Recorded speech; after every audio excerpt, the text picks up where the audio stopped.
Esse é o Crypto Ex Machina e o monólogo de hoje é sobre por que Red Pill e o problema de Olson. Observem a seguinte tese. Mulheres, via de regra, escolhem homens para relacionar-se tanto pelo estado atual dele quanto pela capacidade de ele no futuro continuar sendo capaz de sustentar o interesse delas. Homens, por sua vez, quando escolhem parceiras, não utilizam critérios senão aqueles que seus olhos são capazes de enxergar e seus impulsos desejarem naquele exato momento. Seria razoável esperar que o indivíduo médio, dado a difusão de conhecimento da modernidade e nossa maturidade social alcançada, tal qual o pragmatismo feminino, buscasse em suas parceiras características que pudessem perfurar o véu do tempo. Ao escrutínio da mais rápida observação, nos fica demonstrado que mais do que nunca homens são movidos a realizarem escolhas baseadas em sua programação, lapidada em seu cérebro mais primitivo, seios fartos, quadris largos, capacidade de fertilidade, etc.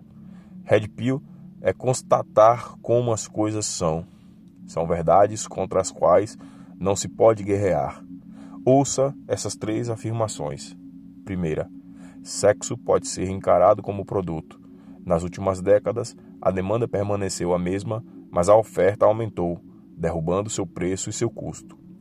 Segunda, uma mulher pode ser extremamente instruída, mas diplomas não geram ereção.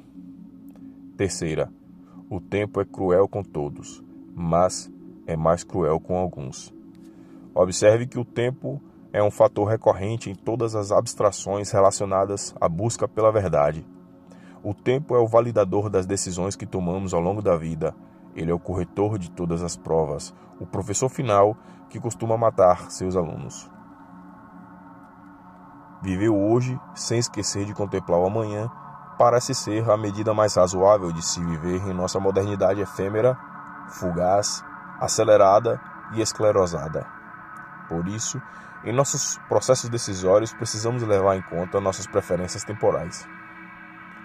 Preferência temporal é descrito na economia como a propensão dos indivíduos em tentarem satisfazer suas necessidades em um determinado espaço no tempo.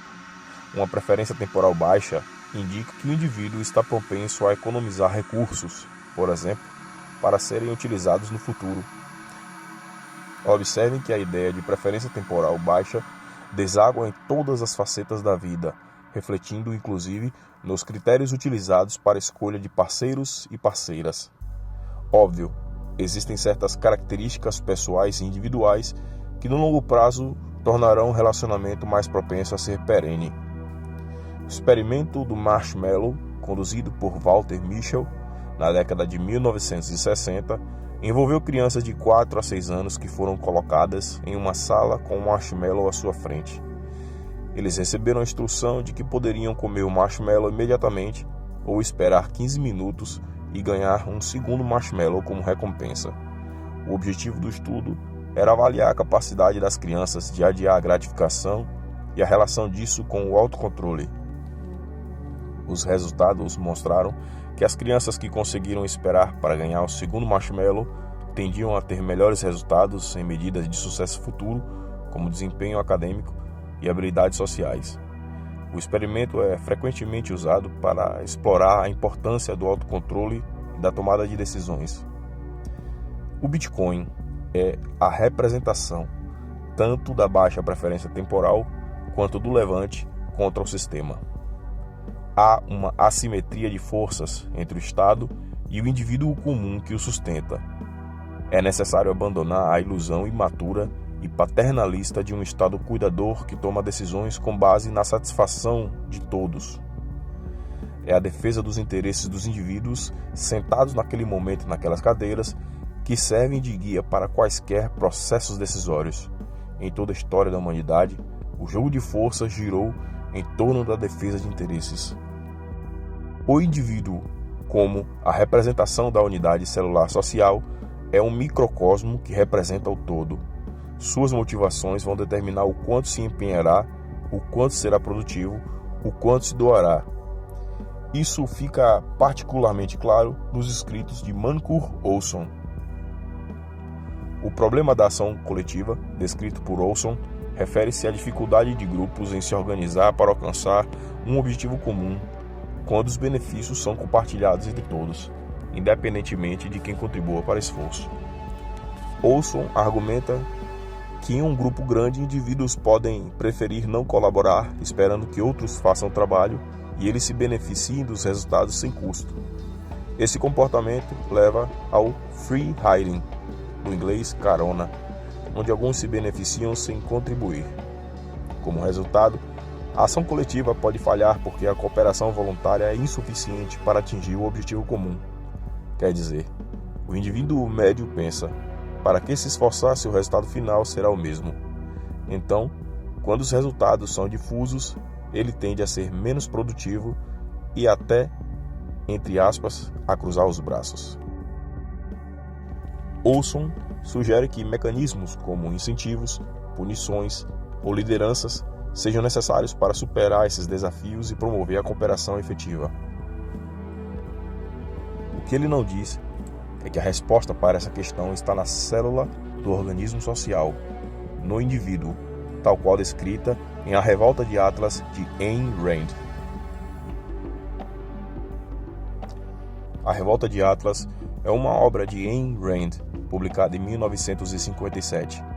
O livro é uma distopia que explora temas como capitalismo, individualismo e liberdade. A história gira em torno de um grupo de empresários e inventores que, cansados de ser explorados por um governo opressor que promove políticas coletivistas, decidem se retirar da sociedade e criar uma nova ordem social baseada na meritocracia e no respeito ao esforço individual. A obra é frequentemente citada como um manifesto do objetivismo, a filosofia defendida por Rand, que valoriza a razão, o egoísmo racional e o capitalismo laissez-faire.